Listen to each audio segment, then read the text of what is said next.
अस्मद् गुरुभ्यो नमः। अस्मत् परम गुरुभ्यो नमः।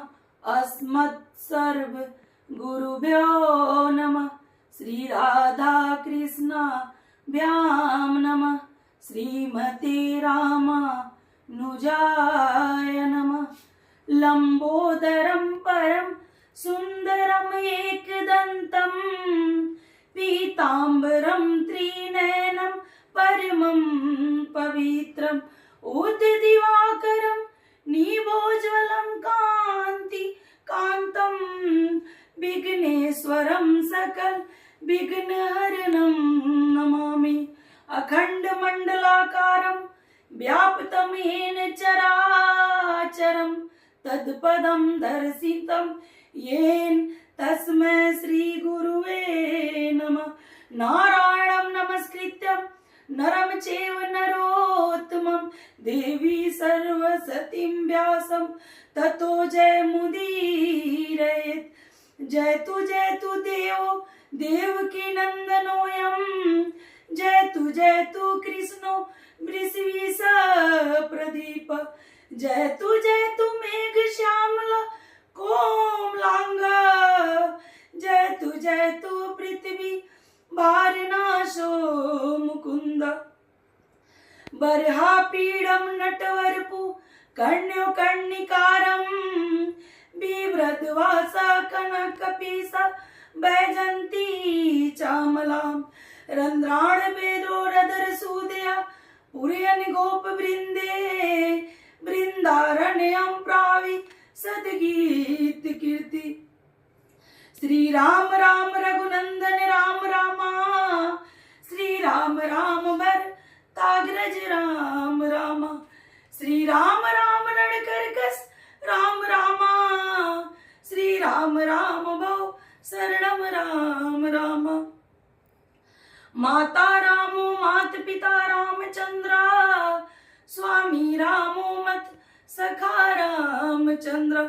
सर्वस्य मे रामचंद्रो दयालु नान्य जाने नैव जाने न जाने।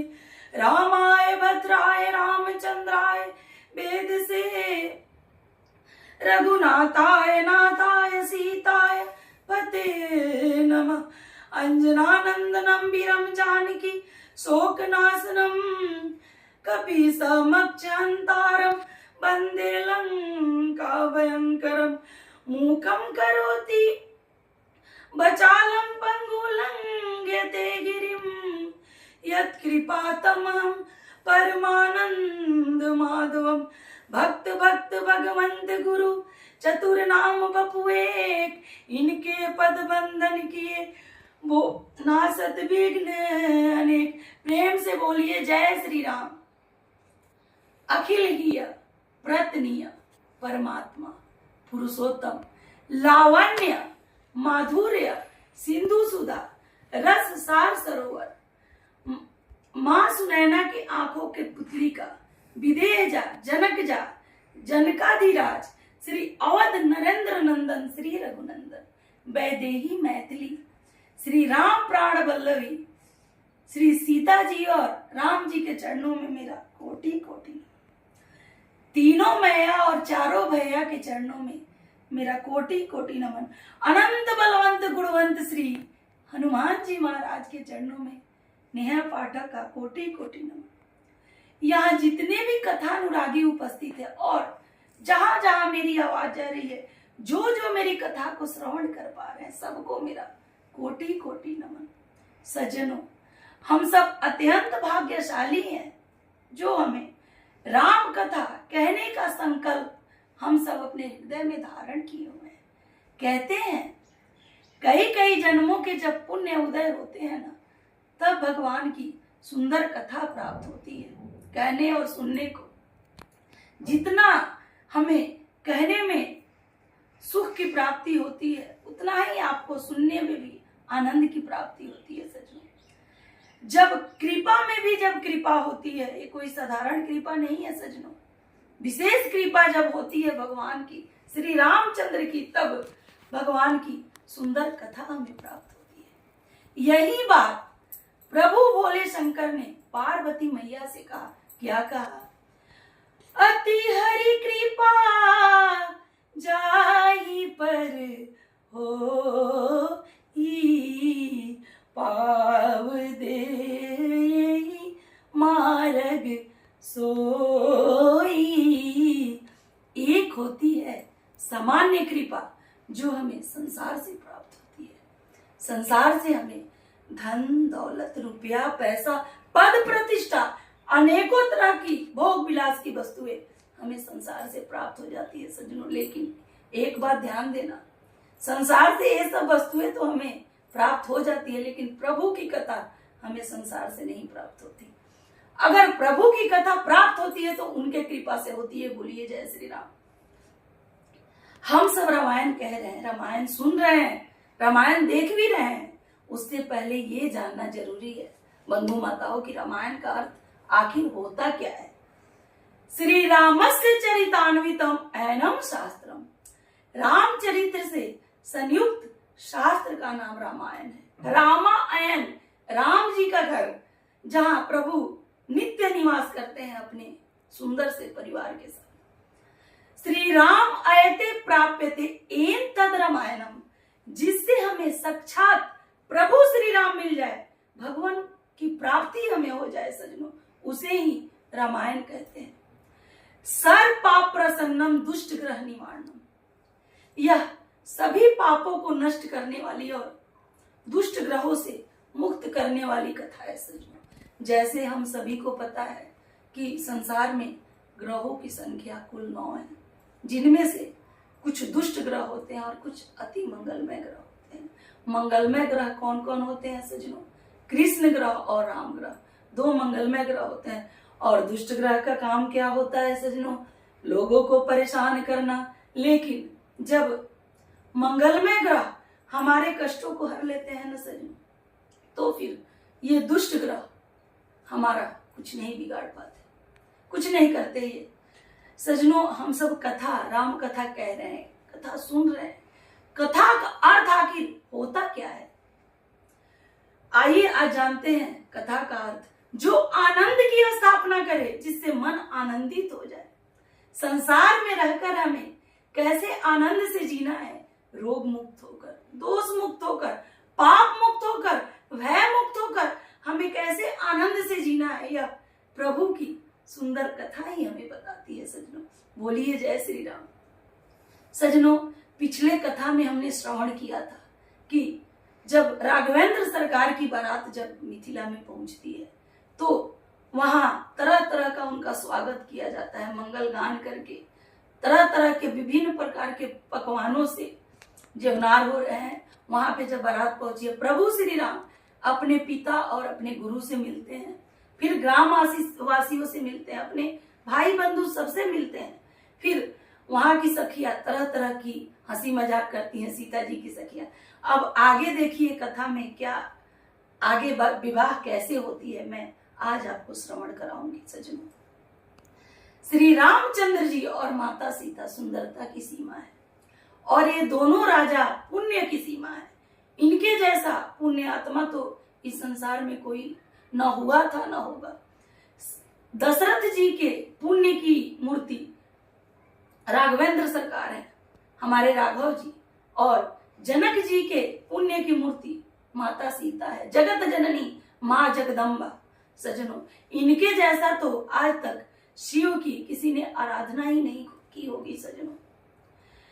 मिथिला के ग्रामवासी जो है वो यही बात बार बार कहते हैं कि हम सब अत्यंत भाग्यशाली हैं जो पृथ्वी पर जन्म लेके और मिथिला के निवासी हुए, और अपने आंखों द्वारा सजनों प्रभु श्री राम को और माँ जगत जननी जगदम्बा को अपनी आंखों द्वारा हम सब नेत्र द्वारा दर्शन कर रहे हैं।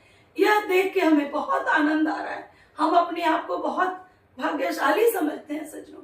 वहां के ग्रामवासी ऐसे कहते हैं। फिर आगे एक सखी जब आती है तो दूसरे सखी से कहती है कि जैसे राम जी और लक्ष्मण जी दिखते हैं ना, ठीक 2 राजकुमार और बारात में वैसे ही उसी रूप के उपस्थित हुए हैं।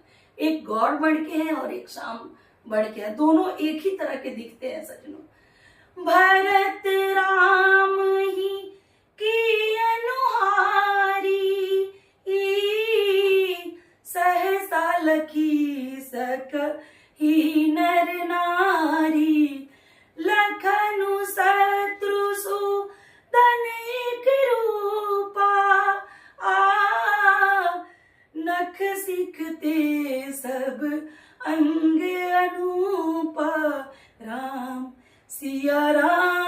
सिया राम जय जय राम, राम सिया राम जय जय राम।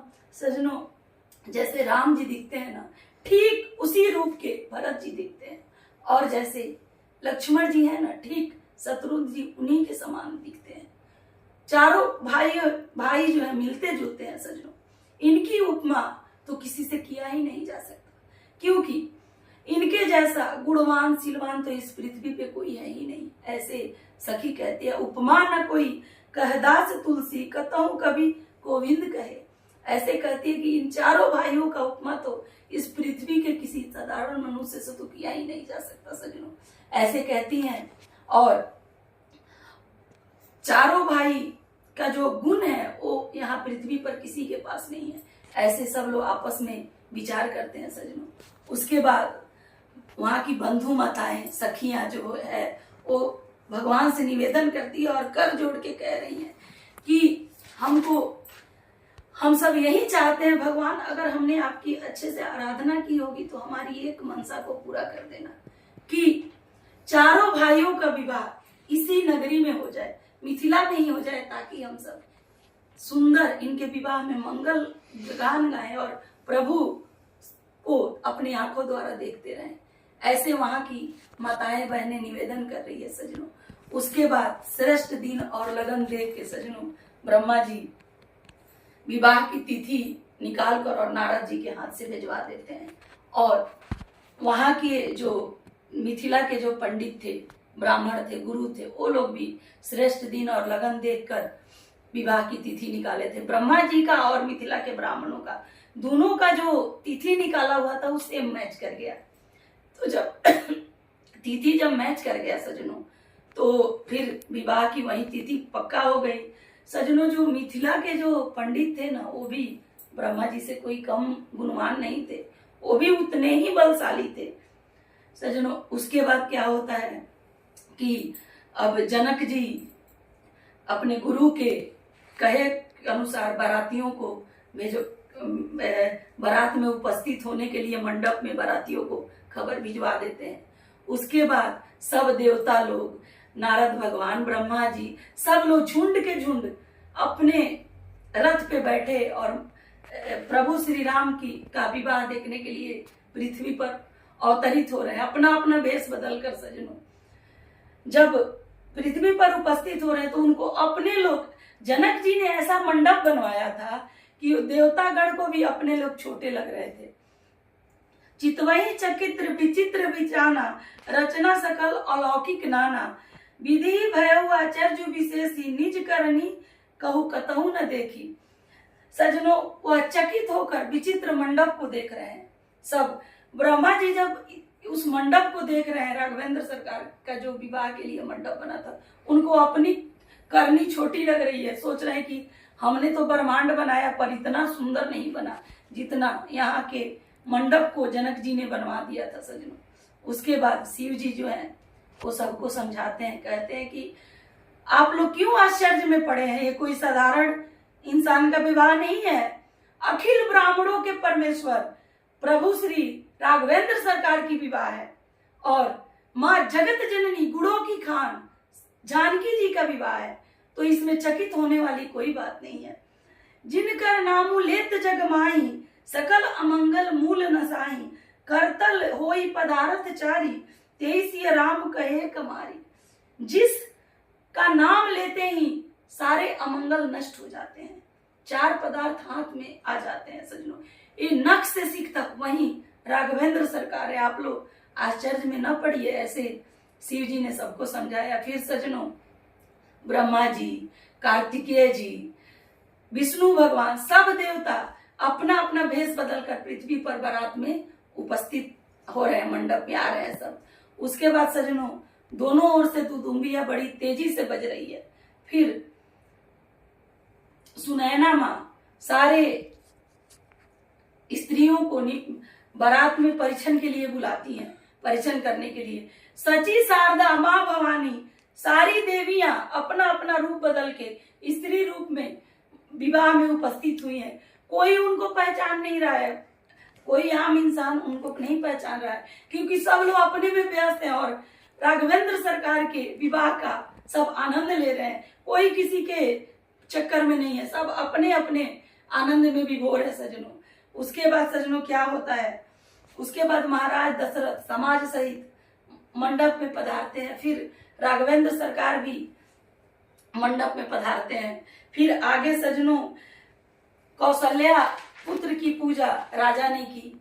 फिर सजनों क्या होता है कि जनक जी को पता था कि ये शिव जी के अवतार हैं, तो शिव जी के समान जानकर उनसे कोई प्रश्न नहीं किया और चुपचाप उनको आसन दे दिया बैठने के लिए। उसके बाद सजनों क्या होता है कि सब जो ब्राह्मण थे सब वेश बदल बदल के सब पृथ्वी पे उपस्थित हो गए हैं और विवाह की तैयारी शुरू हो गई सजनों। फिर वशिष्ठ जी के आज्ञा के अनुसार सीता जी को मंडप में बुलाया जाता है। रानी सुनी उपरोहित बानी, प्रमुदित सखित समेत सियानी। फिर सारे सखियों के साथ सीता जी मंडप में उपस्थित होती हैं।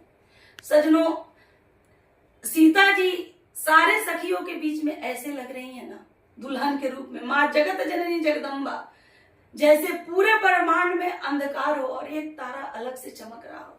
ठीक सीता जी सारे स्त्रियों के बीच में सजनों वैसी लग रही है। इतना सुंदर उनका रूप लग रहा है कि नेत्र तो उनको देखने से हटता ही नहीं है।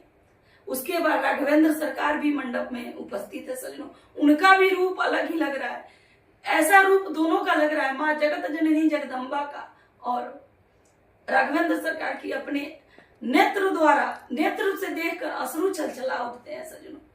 उसके बाद सजनों क्या होता है कि फिर सारे देव अग्निदेव को प्रकट किया जाता है सजनों।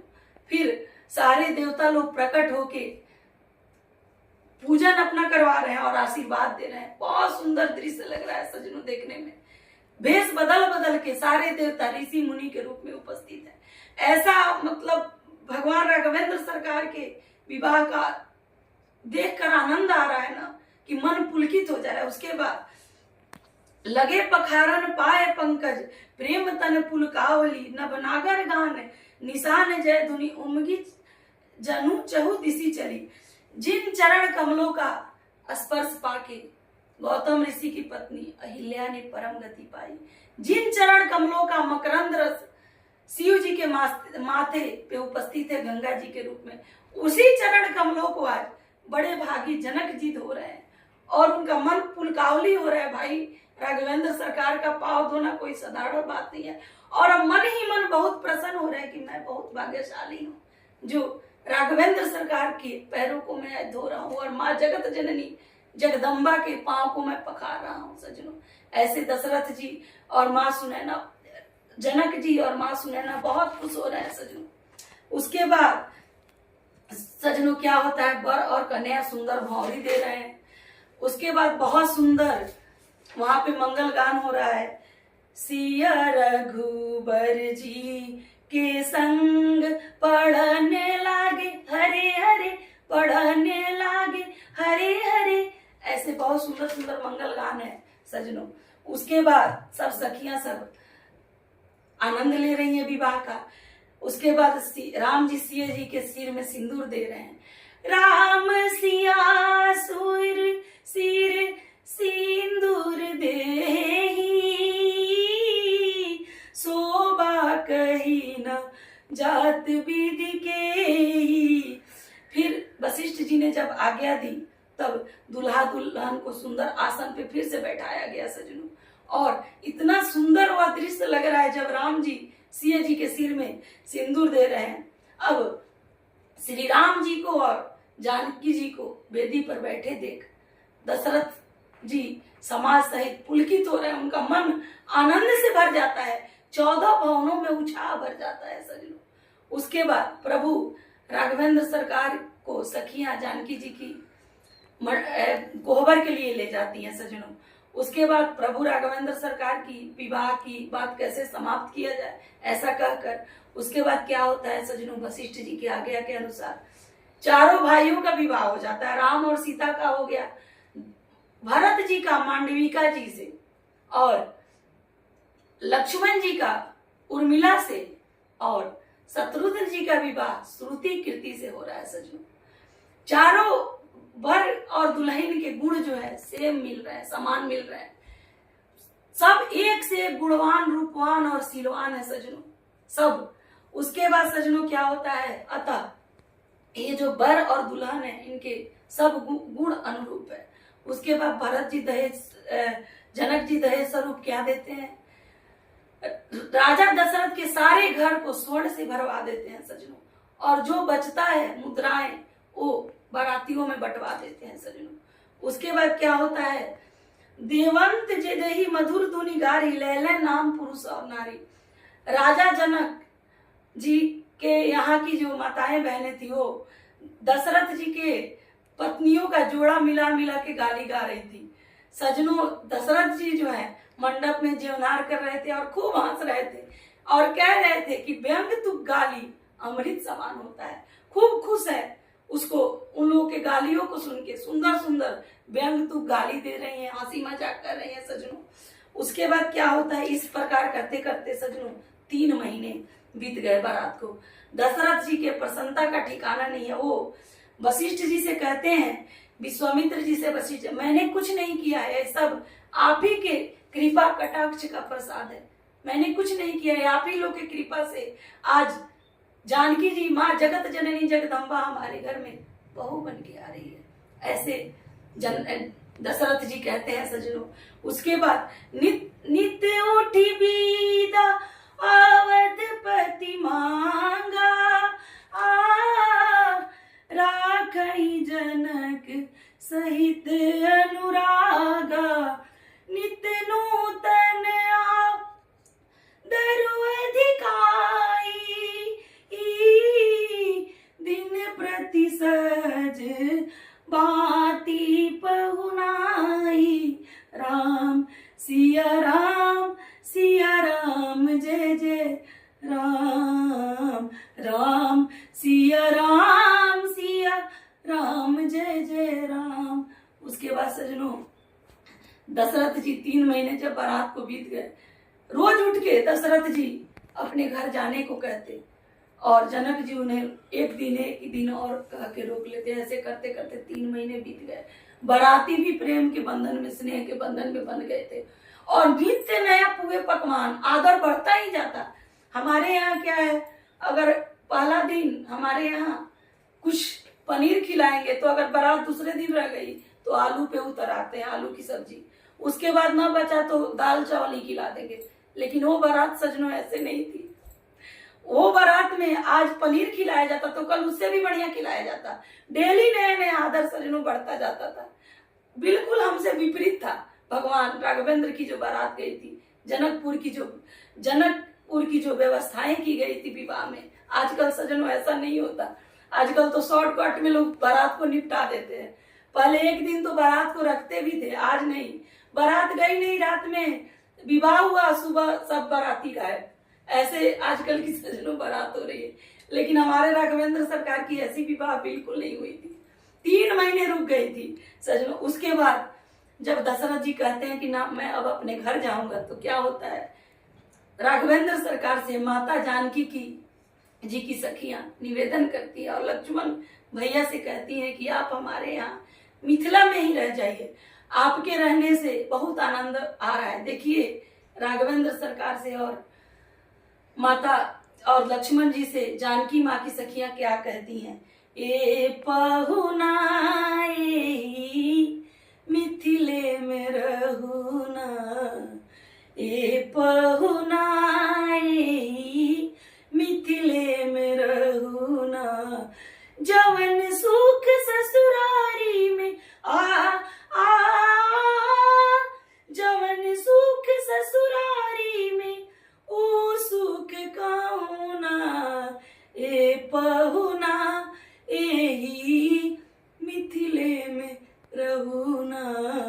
देखिए सजनों, लक्ष्मण भैया से जानकी माँ की सखिया कहती हैं कि अगर आपके भैया यहाँ रुक गए तो उनको बहुत लाभ होगा। देखिए क्या कहती है, रोज सवेरे उबटन मल के इतर से नहवाइब हो, एक महीना के भीतर करी या से गोर बनाइब हो, एक महीना के भीतर करी या से गोर बनाइब हो, बात बात में करब चिरौरी